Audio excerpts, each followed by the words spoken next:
Welcome, thinkers, to Season 4, Episode 20 of Thinking Critically, a D&D discussion. As usual, this is a video podcast now, so check us out on Spotify or on YouTube to see my quote-unquote studio. A couple of important dates for your diaries. Firstly, Thinking Critically will be at the RPGaming in Faversham on the 18th and 19th, date TBC, but come down to a lovely part of the UK, the Garden of England, and come see and be on the show as well. The following week, on Friday the 24th of March, will be my 12-hour charity stream. Second year in a row, really got some big targets, got lots of fun stuff lined up, lots of good games, lots of good challenges and forfeits and all sorts of other painful things for me. So if you want to see me play a bunch of games, all for a great cause, Children's Hospice Charity in the UK, I'd love to see you come and pop down to the stream, twitch.tv/ThinkCritDND, as with all my socials. And finally, obviously, it would be remiss of me not to mention Dungeons, Dice and Dudes. If you're listening to this the day it drops, go and check out our new episode on DDND Pod, Dungeons, Dice and Dudes podcast. It has also just dropped on the same day, and it is a hilarious. I was smiling today at the snippet we posted on Instagram, and it was hilarious. So please go and check it out. A lot of laughs, lots of fun, and yeah, swell time with my mates. So go and check that out. Otherwise, let's get on with the show.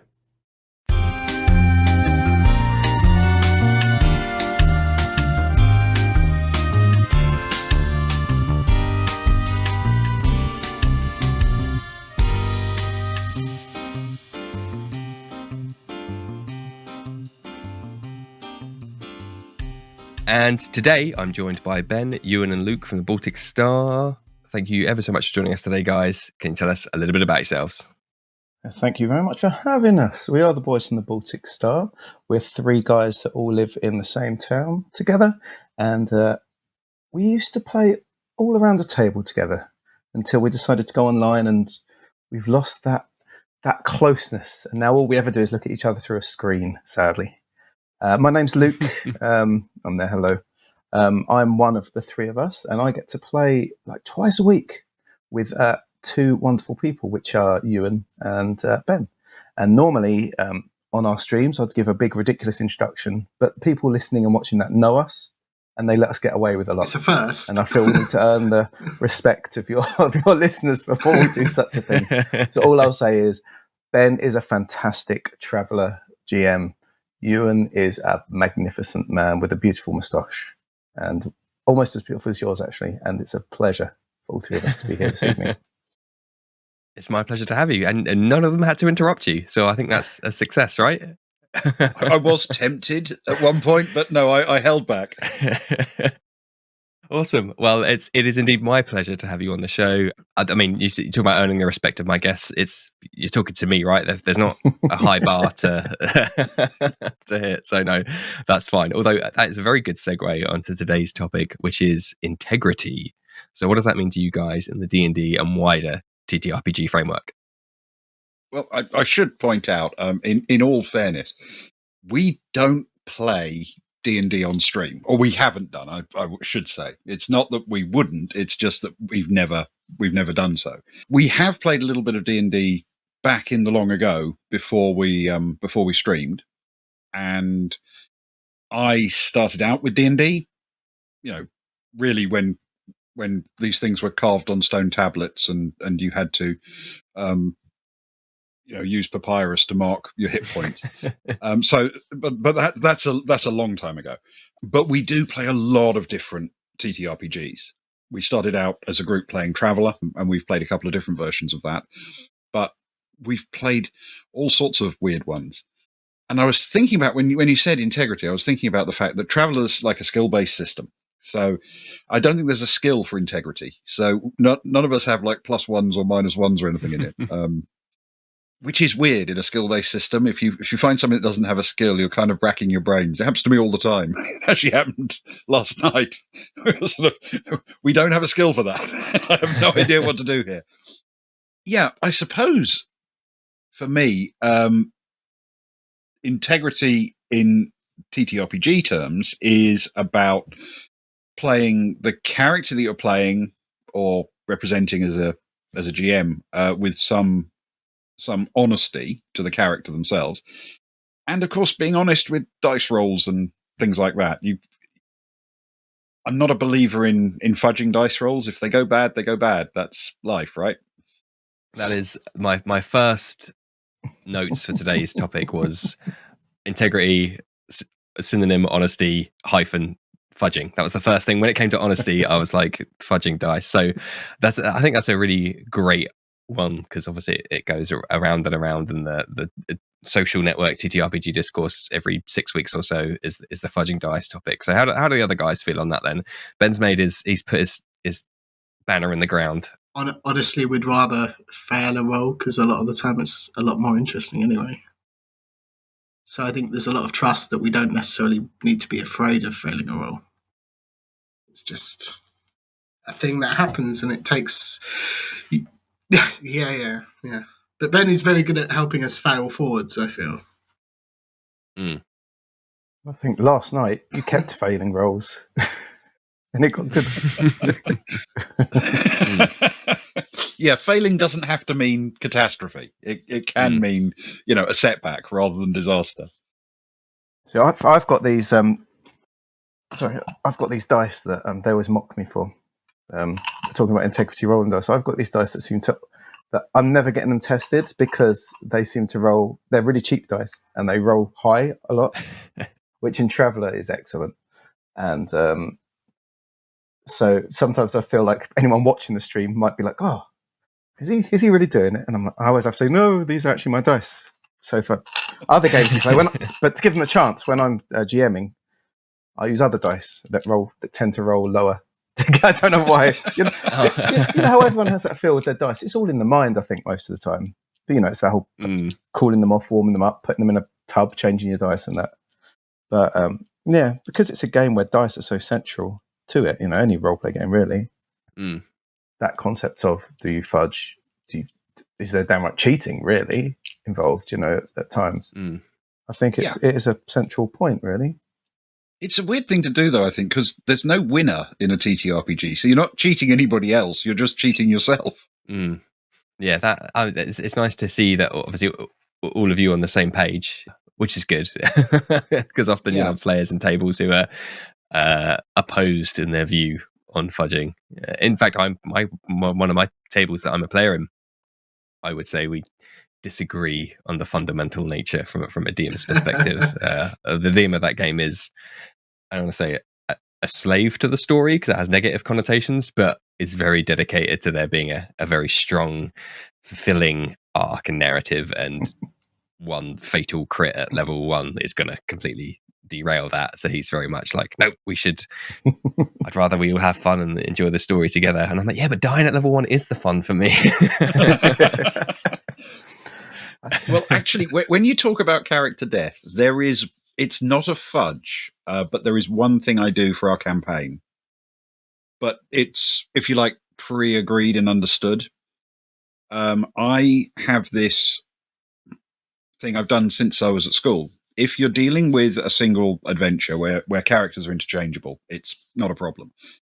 With a campaign, I usually effectively give somebody one get out of jail free if the roll would kill them. And in a game like Traveller, it's very deadly. A character can die on a single roll of a die. There's no sense of resurrection or anything like that. So if it goes wrong, then you can die immediately and instantly, and often without even having a chance to react. So with Traveller and any game like that, where it really can come down to just one roll, no death saves, no resurrections, nothing. I think you do have to allow them one chance to turn that into an unfortunate setback without instant death. But I only ever allow the one, and we've only hit it, I think, once, haven't we, in our entire campaign? One of Luke's characters, Soraya, very nearly got eaten by an enormous shark, and the roll went in, and effectively I allowed her one chance to haul herself out of the water and onto the boat, which she made. But if she hadn't, that would have been it. I think you always say that if it was an NPC, that would have been it. But they're not they're not the main focus of the story, are they? Really, NPCs come and go, and exactly, they're not driving the story. I think it's hard when you start streaming campaigns and that there's pressure. People are watching for an ongoing story with people. We do play a little bit differently now that we stream, but I don't think it's actually changed the tone of what we do or how we do it. It's just made us a little bit more focused, because we used to sort of, without really thinking about it, stop play altogether for 20 minutes and randomly talk about other things and then go back to the game. And now we're streaming, we're a bit more directed towards what we're actually doing. We don't do that so much. I was just going to say that I think Ben hit a key point quite early on, that it's communication, and we've all agreed on this beforehand. And as long as everybody communicates well and you're all on the same page, then it solves a lot of issues. Because it's all about having fun. So there's no right or wrong way to play, right? So if you're all agreed that you are okay with the odd fudge of a dice, then that's perfectly fine. Trying to look through my back catalogue of episodes to see if I've got one on communication as the title, and I'm now ashamed to say I don't think I do. Well, there you go. We've helped you out for next time. You have, or I'm forgetting, and somebody's very insulted now that I've forgotten their episode. But either way,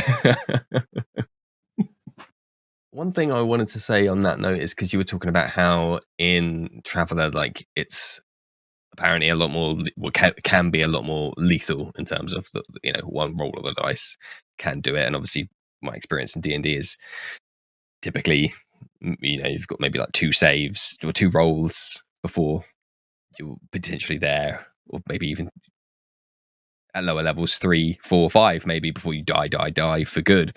So it's interesting there how the mechanics of the system will drive, like, there's just a different way of approaching fudging dice. Like, this weird meta discussion is driven, your viewpoint on it is driven from the systems that you're playing. I've not really thought about it. Maybe that's closed-minded of me, but it is quite an interesting take on that direction of, I approach that topic differently because of the games we play. It's quite an interesting point of discussion there.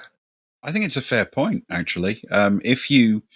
If you're playing a system which has supernatural abilities to save lives and restore them, and something like D&D where you do have potentially death saves and the chance to get yourself out of it, and someone can come along even when you're kind of technically dead and just apply a relatively simple process to get you back on your feet, even if weak, still back on your feet. That becomes a much easier thing to say, no fudging. We're going to play it completely by the rules, because the rules, they support that. They support that degree of flexibility. Traveller is very different. It's a science fiction game. So if you get hit by a powerful enough weapon and your armor isn't up to it, then that's it. You're annihilated.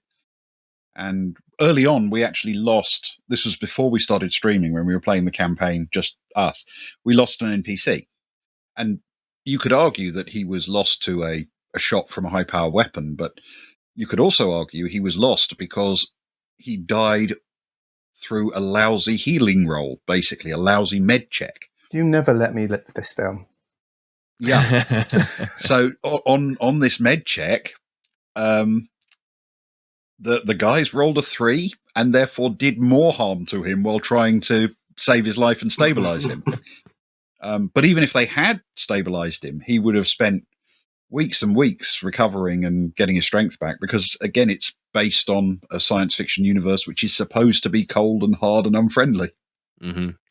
We've all had, I think every game must have had that moment where the character goes to do like chest compressions and they like slip and punch them in the throat or something. They roll low enough, and that's that. Whoops! I've made this terrible situation far worse.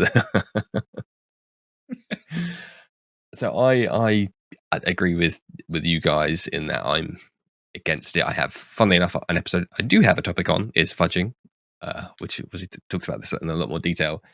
But that really, I was already it didn't sit well with me because of the integrity side of things, because of the it feels dishonest to lie to my friends. But then that having that episode and speaking to the guy on that episode really put it in plain view of like, there are, especially again, it was with the D&D focus in that one, but there are systems in place, or there are methodologies like fail forward that can soften the blow of those poor rolls. And as you said, sometimes there's just no getting away from a series of of poor rolls. I'm just spent at the time of recording, we're recording in the evening, I've just spent 6-7 hours playing a board game with my friends. I'm like, had a half an hour cooldown to reset my brain and come out of that, and that's all card based from modifiers rather than dice based. We're playing Frosthaven, and we had a bunch of allies, and we actually failed the first attempt at the scenario, because the first bunch of card flips, our allies just sat there sucking their thumbs, doing nothing useful whatsoever, leaving all the heavy lifting to us. And we were like, well, they just got peppered by the archers on the back line of the enemies like pincushions, and the scenario just fell apart. So let's rewind the clock. We'll start again, and we played better, made better choices, but also our allies actually did something bloody useful, which was thankfully it allowed us to go and finish the scenario successfully. But that first one was just the first loss we've had in quite a long time, and it's just like, well, we could have said, well, maybe they do something different on their turn, or maybe they that doing nothing turns into doing something useful, but might as well not play the game if we're going to do that at that point. Well, that's it. And when you succeeded, it meant more afterwards, right? Like that happens. I've got a lot of board games in my past as well, so board games are a lot easier to reset in that regard, I guess. And so it's a really good way to learn about playing properly, I guess, properly, inverted commas, fairly, not fudging, so on and so on. Because there's a lot of, especially solo board games, I'll sit there and you're 5 minutes in and you're like, oh, there's nothing to do now. And it's so easy to go, oh, what if instead of that 3, it was just a 2, and now I can carry on the game. But then there's no sense of success. There's no sense of, which you guys no doubt got when you played through again, and you were taking it to the enemy a bit more, Yeah, absolutely. So I think we should probably move on, because otherwise we could talk about that for ages, fudging dice. And I mean, we've already probably alienated half my audience anyway. And you've already done an episode, apparently. So. Indeed. Well, you get to a point when you're going through your thesaurus. There's a lot of overlap, but the good beauty is you get different perspectives from loads of different people, from loads of different experiences. So that's great.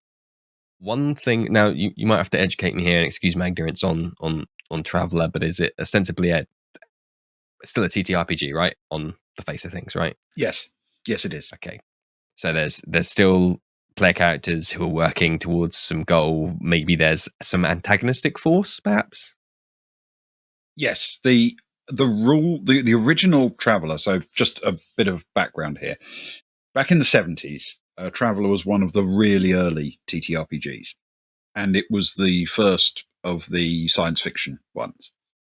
And it was intended originally to allow you to play any science fiction universe you knew about or had seen or read. So it had enough in it to allow you to be a character in the Alien franchise, though that actually wouldn't start for another couple of years, or in Star Wars or in Star Trek or whatever. It had enough technological levers that you could do all of that. However, as is inevitable in these things, I think, and D&D players will, remember the arrival of various worlds and realms that you could play in. Traveller eventually needed its own universe, and in Traveller's case, this is the universe of the Third Imperium, and there's a vast amount of material associated with that. So when Traveller came out as a published version, it included elements of the Third Imperium and some background information, but very, very light. And over time, the Third Imperium has become completely dominant. Much more so, I think, than any of the individual worlds that went into the D&D space. D&D had this sense of a sort of generic world that was almost absent from the rules, which just was ordinary European fantasy back then. but you could get Greyhawk and you could get Ravenloft, and these were slightly different environments. Traveller never really had that because it had to have a way of tying all the technology together and coming up with a reason why there were different technological levels in different places. So it was a little bit different, but it is at its heart just a tabletop RPG where you roll dice and you create characters. It's skill-based rather than stat-based for the most part, and therefore there are a lot of different combinations of rolls that you end up making in order to determine your success rate. And it is an attempt to be reasonably realistic within a science fiction universe. Okay. I want to hear what that means then, reasonably realistic within sci-fi. Where are the concessions then? Okay. Well, I'll give you a couple of obvious ones. In one of the great things about Traveller, even back in the 80s, was that you could buy these supplements which covered things like how to design a solar system. So you could literally roll dice or choose, if you were building something for narrative purposes, the actual spectral type of the star and its size and how many orbits there were and whether it was a binary or trinary, and then each of those planets could have their own atmospheric and water conditions. They could have their own albedo numbers, and therefore you could calculate how much, what the average temperature would be and what the atmosphere would be like. You could build all of this in with remarkable fidelity to scientific accuracy. And then you design a spaceship. And in many ways, that would also be, based on physical reality. But then, of course, they said, but you do have a jump drive, which means you can jump from star system to star system. And it takes a week in game for the ship to make a jump. And the jump is limited in range, but it's not actually scientifically rational. But people who wanted to play science fiction games wanted to travel from star to star. Mm-hmm. Yeah, if you've already got a space flight, you're going to exhaust the solar system mystique in asynchronous solar systems mystique in. Yeah, for sure. Okay, so the reason why I was asking about that then is obviously there tends to be some kind of a villain, for lack of a better term, a big bad evil guy, however you want to coin it, and obviously that's part of the game runner to build an interesting villain and an interesting antagonistic force. And those kind of cliche villains, or like Strahd, to use a D&D example, a very famous one, they tend to have very strong, again, another Google define for integrity, a strong moral principle. Like, I think what I'm getting at is like good villains, they're not very flip-floppy, they're very, they have their moral Bible and they stick to it. I was just going to ask, like, how do you feel when it comes to those? I guess not even the big bad, just any kind of antagonistic NPC, just the thief who mugs you in the night to the con man who's trying to upsell you something that isn't worth it. How they have their own like thief's integrity, to coin a phrase which definitely has a proper narrative term penned by somebody more intelligent than I am. I know Ewan believes that a good villain has a knife sticking out of his throat. Isn't that right, Ewan? Well, if you watched any of the last couple of episodes, you might be persuaded to think that I believe that. So, from my point of view, I believe narrative is really critical. And yes, villains have to have a character that makes sense for them and drives their behavior, but I don't think that's just villains. I think any successful non-player character has to have some goal, some identity, some reason for being where they are, some justification. For a villain, you can make their motives more ulterior, so essentially make them be untruthful about what those motives are, whereas for your heroes, they should basically say, well, I'm off to explore the galaxy, or I'm off to explore this dungeon, and that's why they're actually there. For a villain, they can be, yeah, sure, we're going to explore the dungeon, but that's not why I'm actually going there, and then that can be revealed in the story. I think villains ultimately have to conceal something critical, otherwise they're not really villains. If they if they stand on the top of a mountaintop twirling their moustache and laughing maniacally, they're not really villains. They're pantomime characters. The dangerous ones are the ones that seem potentially a threat, certainly, but subtle, intellectual.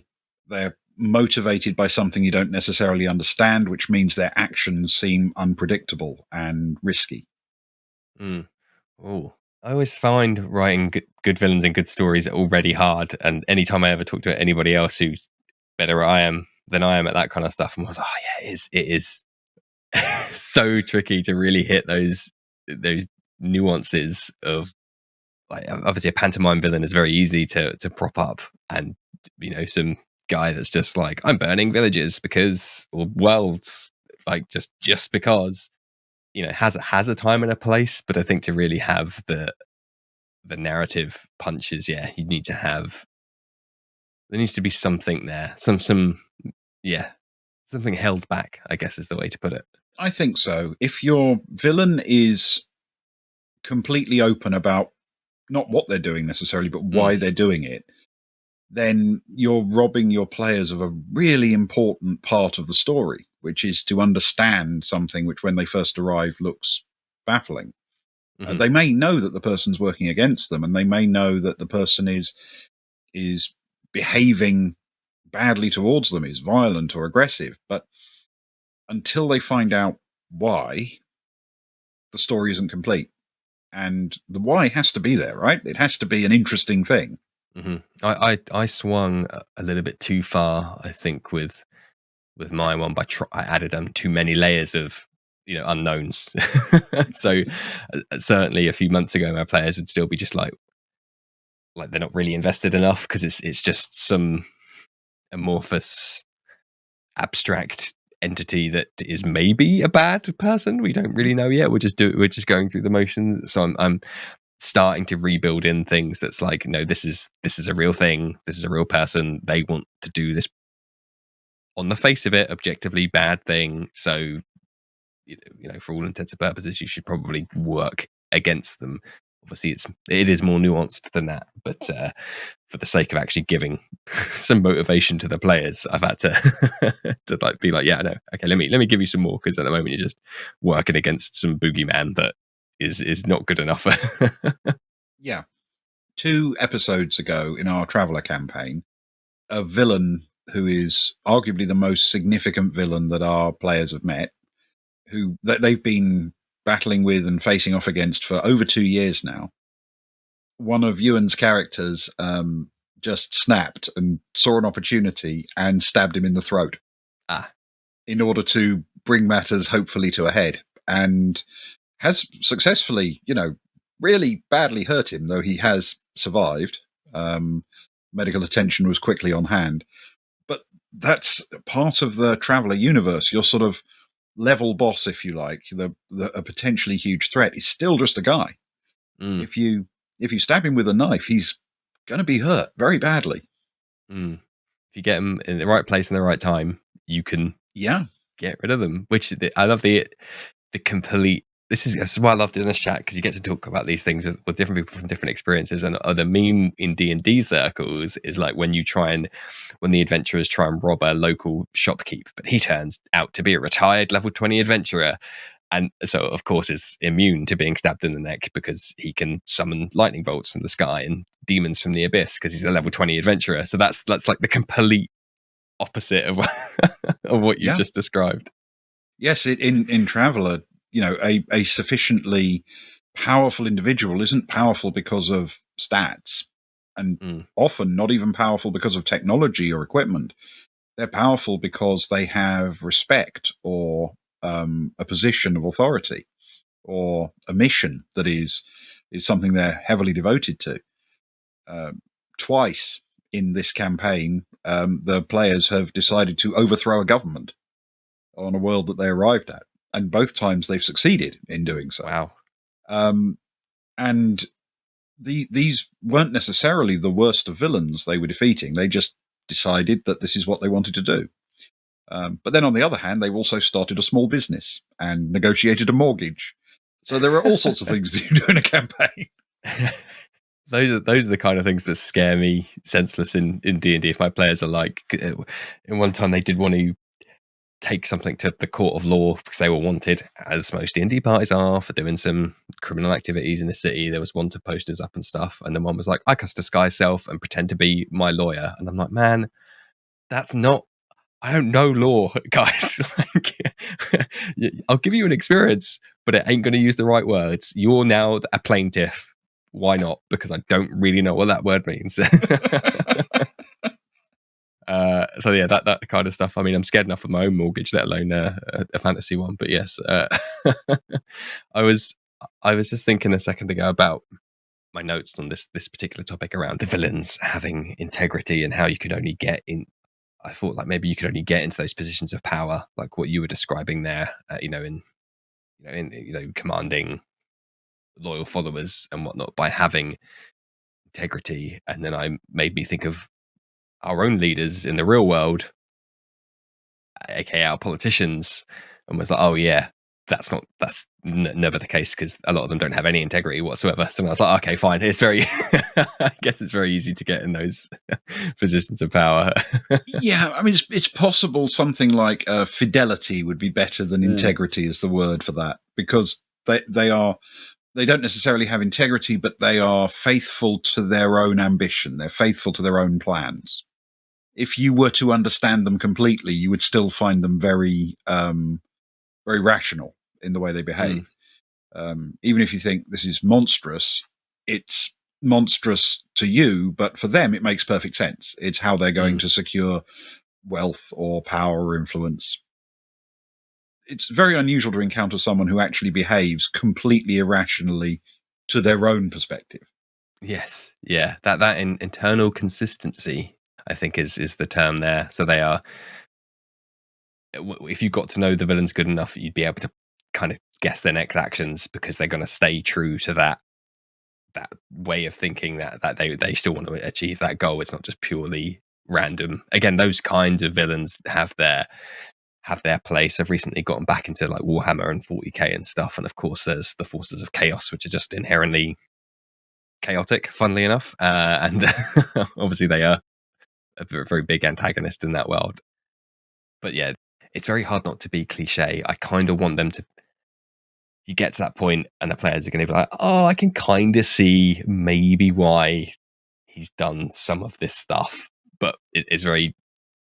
That is again a very challenging thing to do, to not have it be like, I don't know, just something horrid, like, all of his family were murdered or whatever, and then it's just a bit like, oh right, okay, but does that? I don't know. It's just very difficult. Again, that's why writers are a profession, and I'm not a professional writer.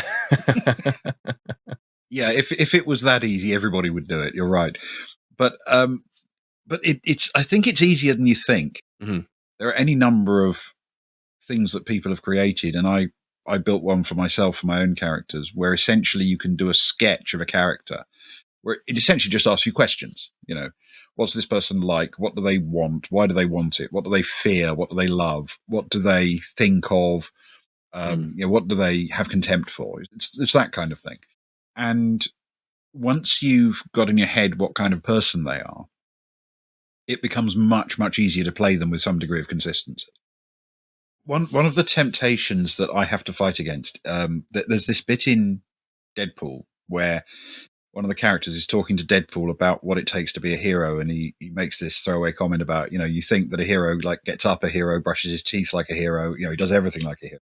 But in reality, you're actually normally a normal guy. You do 2, 3, 4 heroic things and you're a hero. You don't have to do everything in your life heroically. One of the challenges, I think, if you're running particularly a villain, is they can't be villainous all the time just because they're a villain. They don't do everything villainously. They don't make breakfast villainously. They don't get on a bus villainously. They do villainous things, but they also go to the cinema, and that's not because they don't skulk into the cinema necessarily. They don't necessarily have to sneak in without buying a ticket. They don't have to do everything villainously. They just have a plan. You don't always meet them at the point where they're doing something evil. And I do have to remind myself of this, because in a campaign particularly, or any kind of adventure, I suppose, you've got a limited number of interactions, a limited amount of time for your players to interact with this character. And the temptation is to try and pile into those limited interactions all of their evil. But that means they come across as a bit one note. They're always evil. So what I tend to try to do is to make them act in a way that is unpleasant or cruel, but not actually necessarily part of their core plan. That's really interesting that the way you described it, like you do want to squeeze in all that evil into those short interactions you have, and it's so true. Like you do, I did it the first times that my big bad gets introduced. You're really trying to like, oh, this is my opportunity. Let me send the message. This is the bad guy, and it is so easy to compress that evilness down to to send the message. But yeah, absolutely, it does lead to can lead to at least the impression of a very two-dimensional character. But talking about, you mentioned there, like villains don't make their breakfast villainously. It just threw my mind back to like kids Saturday morning television, like Rita Repulsa from Power Rangers, like absolutely eats her breakfast villainously. Cackling away over the cauldron is just for a kids' TV show, of course. And you've also got to be true to what makes a villain the villain. I mean, if when that villain was like a 7-year-old, they did nothing but evil to everyone around them, then nobody would have ever promoted them to the point where they could be the real evil that they are today. They had to be much more cunning than that. And they have to get to the point where they've earned enough respect, enough power to be entrusted with something. Otherwise, they don't really have any clout in the game. They become sidekicks and henchmen rather than your real bad. Your real bad guy. He's got to be a thinking enemy, I think, at least for me. Yeah, I think there's two ways you can go, isn't there? We've super digressed right now, but this will be the last thing, I swear, listeners, is for those forces, those evil forces, you can either go the thinking enemy, as you've called it, the Machiavellian, the I've got plans in motions that you can't even, you're just pieces on a board for me, or you just go force of nature, like almost unbeatable, like it's just the act of the universe itself. Something is going wrong that we need some way to fix, some tear in reality, for example, or some other apocalyptic problem that needs to be resolved that can't be reasoned with at all. Like you either go from one person who's can be very reasonable on the face of it to just some act of nature that is very unreasonable. I feel like they're the two ends of the the villain scale. Yeah, I think that's probably very true. You have to have the option for just a mad lunatic enemy. But for me, and we have faced a few of those in our campaign, and I don't have any problem with those kind of characters. But for me, they're not going to be the big bad guy. They're always going to be someone hired because they're willing to be recklessly violent and dangerous. There's got to be someone who's pulling their strings, I think. Yeah, I'm just trying to think of every henchman. Like for every James Bond villain, there is the boss who's the who's the guy that James Bond has to fight. Like, is it Jaws? No, is that the name of the guy with the with the metal teeth? Yeah. Yes. Yeah. Him. The brick wall to break down. Yeah, and it's a fair point, because sometimes there are villains that we encounter in movies that aren't really villains at all. They're like forces of nature or threats that have no intellectual component behind them, and those still have to be scripted if you're writing a film script, but they don't have to be given any motivation. They don't have to have any purpose behind just existing. And when you said Jaws, you see, this reminded me of one, because I've always thought Jaws isn't a horror film. I always thought it was a disaster movie. It's like a force of nature that people have to survive, and the villain is not the shark; it's the evil mayor who won't close the beaches, and So he's like in the Towering Inferno, he's the evil architect who cut corners with the building design, and the shark is like the fire. It's not the villain of the piece; it's just something that happens which highlights the villainy of the villain. Oh yeah, that's why Jaws is one of the one of the most famous and favorite films of all time, because it has those two levels to it. Well, obviously, and 101 other things. My girlfriend who studied film at university is probably like clawing at the walls behind me. But yeah, it has some fans. I will say, Jaws definitely has some fans, and I'm one of them. Oh, good. Let's stop there then before I make anything else worse.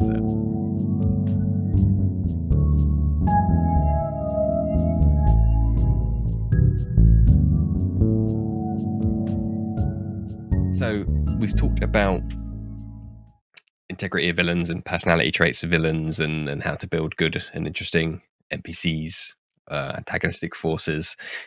The other thing I want to talk about is that internal consistency, but of a setting or of a campaign. And I think from what you've already talked about, Traveller's probably pretty good at that, with its things in place, its systems in place to have mortgages and to have, physically accurate solar systems, as in accurate to the physics of the universe. But then aside from that, how does it work in Traveller and other games you've played where there has to be an internal consistency, right? If players just go from one room to the other, and this room you walk on the ceiling, and this place is upside down or inside out world, like there has to be some kind of through consistency that grounds the characters and the players know what to expect. So they still have to make decisions with information, and it's not just this crazy place that information has no meaning and they're just making decisions in a vacuum, because then that's no fun. So how does Traveller, or you always say, actually probably more accurately, how do you ensure that internal consistency, that integrity of a campaign? I think within Traveller it's easier than you might think, because the physics of the universe is our physics. Though, as I say, there are a few bits where they've broken the rules a bit in order to allow you to have the kind of adventures you want to have. Those don't really impact people's understanding of the universe. You just accept that you can jump from one star system to another. But once you get there, the star system works the same way ours does. I mean, we don't have laser pistols, but we have pistols. We know what those are. We know how they work. You point and pull a trigger, and they shoot. It's not intrinsically an alien concept, even when you're dealing with an alien. And in general, the things you face in Traveller are grounded in a scientific reality. I think it's harder when it's less to do in Traveller, at least, with the setting in terms of the place, as it is the setting in terms of the time. People are often thinking, well, hang on a minute, we've got such and such technology. Do we have anything more advanced than that? So what kind of electronic communicators are people carrying? Can they talk to someone on the other side of the galaxy with them, rather than just, buy concert tickets on their mobile phone? And that stuff, it's where the sand shifts a little bit, and things you already know. One of the more fun things we're doing at the moment, in fact, we're playing later tonight, a game called Night Witches, which is set during the Second World War. And I think pretty much anybody who's my kind of age, and even Ewan's kind of age, and Ewan's a bit younger than me, but only 300 or 400 years. We've got a pretty reasonable understanding of how physics worked in the Second World War, and we know what a bomb is, and we know what a plane is, and that kind of thing. It shouldn't inherently be a problem. But the issue is it's set in the Soviet Union, and that changes quite a lot of the things you sort of take for granted. It's a very different culture. And adapting to those changes, I think, is harder. I think it's harder to cope with a world that you arrive on in a science fiction universe where you discover that they've got slavery, for example, as a function of their society. Because not only would we instinctively reject it and think this is evil and must be defeated, which is fine, but it's not necessarily where the narrative is taking you. But the other problem is we don't really have any direct experience of it. We aren't we aren't necessarily able to make the mental shift to understand how people who lived in that society would react. It's great for the PCs. They're turning up on a world that has slavery, and they're looking at it the way we would, because they don't come from a place that has slavery. But as the GM, you've got a real problem, because you've got to put yourself in the mind of people who've grown up with it. They've lived with it. It's reality and normality for them. And that I think is a really big challenge, coping with how people accept difference. The toughest one for me in Traveller is one of the societies outside the Third Imperium, but in that universe, so to speak, is called the Zodani Consulate. And it is a society in which they have elevated psionic talent to be a significant part of the society. So it is the case that Zodanis have literally learnt to be happy. Because if they're unhappy and someone twigs that they're unhappy, they might be considered disloyal or potentially a threat to society. And there are people around you who can read your mind.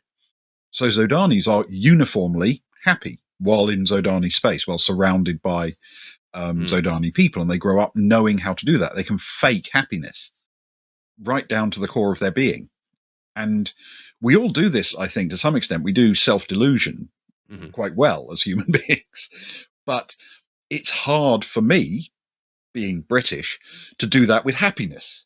I'd easily do that with misery, but happiness is really challenging to do as a self-delusion.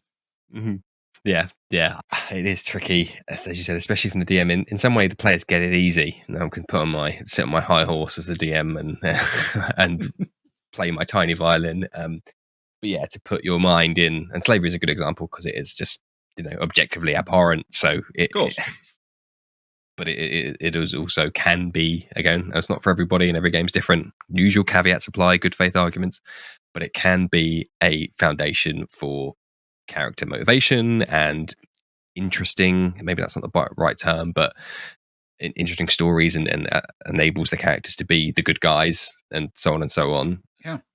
But it is difficult for the DM to, you have to portray people who are into slavery in the same way that actors have done in films and stuff, and it's different in some ways, because obviously actors they're reading the script, and yes, they do have to embody and obviously live through that person. But when you're trying to improvise on the spot of like the arguments for slavery, because knowing my players, one guy would be like, well, don't you think that it's bad because of XYZ, and what do you feel if this was to happen?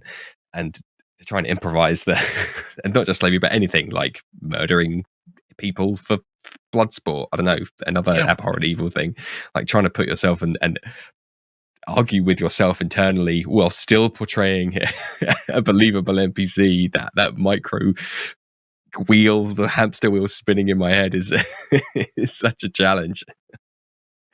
I'd much rather just have all my NPCs be into video games, and then we'd be laughing. Yeah, well, I mean, you're right that sometimes there are circumstances in which players do have it easy because they can embody a character who's a bit more like themselves, or a bit more like the kind of person they would be in that universe.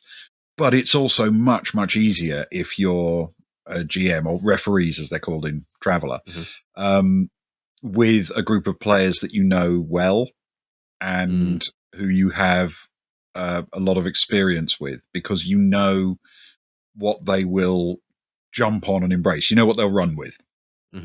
So you can get away with things like that. We've played games set in ancient Rome, for example, where slavery was absolutely a fact of life, and perhaps that's set far enough in the past that you wouldn't necessarily associate it with modern times anyway.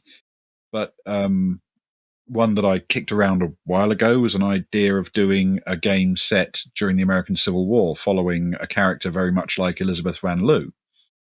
And that's much more current, much more recent, and for some people would be a very tough subject to cover, particularly because it would be set effectively in Richmond, Virginia, so in the Confederacy during the Civil War. And so you've got to have a group of players who would agree to that kind of setting, of course, and who would be willing to explore that as a concept, even if the character they're playing is ardently anti-slavery, it's still a tricky place to take them. Yeah, but again, to bring us back on the topic of internal consistency and integrity, like if again, all parties in agreement and everyone's happy, comfortable with those kind of things, you have to kind of stay true. Like if that culture is like that one you said, is everybody is happy all the time, you kind of have to you have to keep that internal consistency, right? Like the moment you have somebody who isn't, then that's either you've made a mistake or Yes, a very, very good hook for for a story, of course. But then it can't be not a hook for a story, because then it's yes, it can't just be an exercise in navel gazing, can it? yeah, like you've lost the consistency, and the players don't know what to believe, like what's true or not anymore, because you've lost that consistency. There is one area I will say where I would always resist trying to recreate things accurately, and that's in the use of language. If you were setting something as we're doing tonight in the Second World War, but instead of in the Soviet Union, you're setting it in the UK or the US, if you were using period accurate terminology, you would be using some wildly offensive terms to today's audience. And you would be doing so for no real point, because you're not the people using that kind of language, who would be, say, British soldiers, American GIs, then they're not bad guys. They're just from a very different time and place. So trying to recreate that is not only unnecessary and I think offensive, it's also wildly distracting. It would take people out of the ability to be friendly and interact with each other. They'd start thinking, well, this person's a monster because he's using that language, when of course he isn't. He's just a sergeant. Yeah, of course. Yeah, we had this is going back many years, when we used to play in person. A player couldn't make it, so somebody else jumped in to Jaeger their character for a bit, and they dropped some inappropriate joke, and we never played that person again. It's the moral of that story, because it was like, okay, that's weird. Why would you do that in front of a majority of table people you don't even know? Like, so they that was like, yeah, we'll just have you. Your character won't be there if you can't make it again. That's probably what we're gonna do, because that was an awkward situation. But I want to get meta now. I know we started meta in a way with fudging, and we'll end meta again, because one of the things I was thinking about is the show. So thinking critically and Baltic Star. How do you feel that you maintain integrity of the show? And now you're on your own. You're free to cut loose and and talk from the heart. But yeah, like, obviously you must have some core tenets or some core morals that you want to communicate or you want to exhibit. So how do you stay true to those?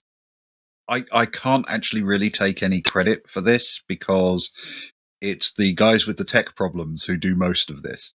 But there are essentially two things we do which are the heart of everything.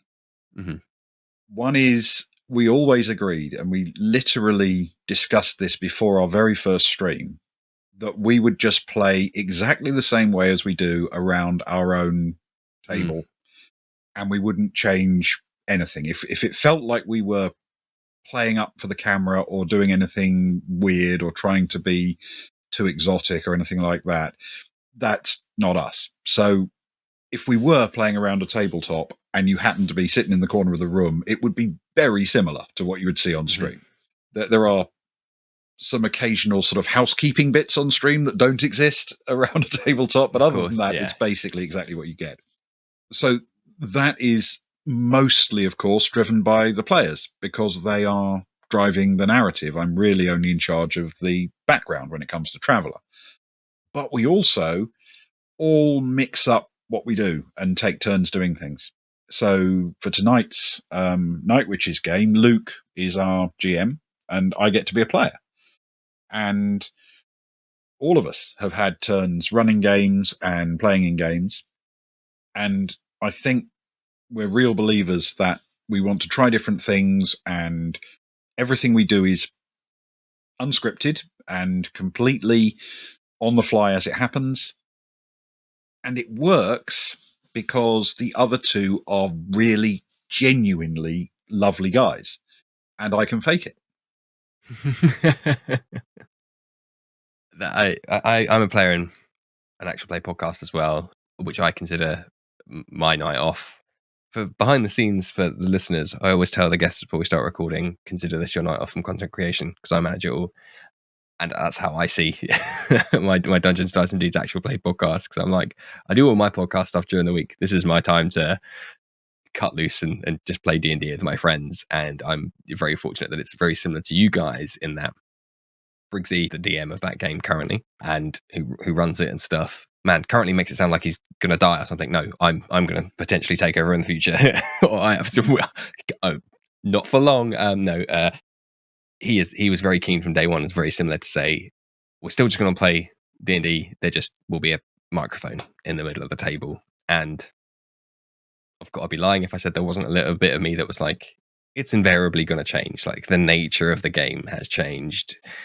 But it actually hasn't really. One of the last sessions we had was probably the most fun I've ever had around a table. And there's now a host of cameras and tripods and stuff because they stream it as well. Props to those guys for managing all of that because I don't want to. And even still, that's still like one of the most fun we've ever had. So it's nice to have a kindred game where it's that core tenet of like it's still just us playing the game and other people get to enjoy it as well. Yes. Yeah. And I suppose that is the only thing that I would say really does have a giant impact to what we do when we stream, which is the one thing that would never have happened without it is the ability to interact with other people who many of them have become regulars and friends through watching our streams. And we've then spent time interacting with them. So we actually, the one thing we do that is different is we interact with chat on Twitch, and we have things set up on our streams so that a viewer can like name an NPC or give a character a boon for a roll, which is the sort of traveller equivalent of rolling with advantage. And that approach, I don't think it's actually materially changed the gameplay at all, but it has changed the sort of social aspect around it somewhat. I think we're still playing exactly the same way we would, but we've got one eye on comments and messages from chat so that we can interact with other people, because that's actually turned out to be one of the really fun things. And we got really, really lucky there, completely undeserved in this regard, but we got a really nice group of people who come along and cheer us on. And that's really sweet. Oh, that's awesome. Well, I can't think of a nicer note to potentially end the episode on. But of course, tradition dictates that I ask: is there anything that you wanted to talk about that we might have missed or not covered yet? Yes, there is. There is actually something. Since we were talking about writing, and you said it's something that requires a lot of skill to do well.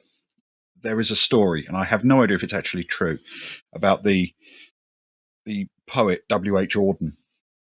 And apparently he was doing a talk and book signing at a place in New York City. And he'd finished his chat and a bit of a reading of his book.